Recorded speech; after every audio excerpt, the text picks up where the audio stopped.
নমস্কাৰ জনালো সকলোলৈ। আজি কঁঠালৰ খুব ধুনীয়া এটা ৰেচিপি আনিছোঁ, সকলোৱে খাই ভাল পায়।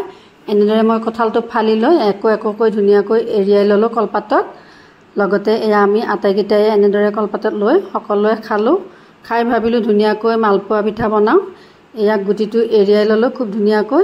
মিক্সিৰ সতে ধুনীয়াকৈ মই মিহি কৰি এয়া লৈ লৈছোঁ।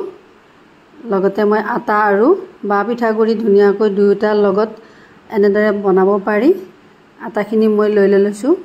চেনি এচামুচ দি দিলোঁ, লগতে নাৰিকল এচামুচ দি দিলোঁ। এয়া হৈয়ে গ'ল গুলি লোৱা। এটা এটাকৈ বহাই দিলোঁ। এয়া এনেদৰে মই আটাকেইটাই বহাই দিলোঁ। হৈয়ে গ'ল বহাই দিয়া। এনেদৰে কম জুই দিব লাগে। দি এতিয়া মই ওলোটাই দিম আটাইকেইটা। এটা এটাকৈ মই এনেদৰে ওলোটাই দিলোঁ। এনেদৰে ওলট পালটকৈ দিয়াৰ পিছত হৈয়ে গ'ল। এয়া মই এটা এটাকৈ উঠাই দিলোঁ। এয়া হৈয়ে গ'ল, খাবলৈ ৰেডি। এনেদৰে চাহৰ লগত খাই ভালো লাগে। পুনৰ এটা নতুন ভিডিঅ' দিয়াৰ আশাৰে আজিলৈ এৰিছোঁ। ধন্যবাদ।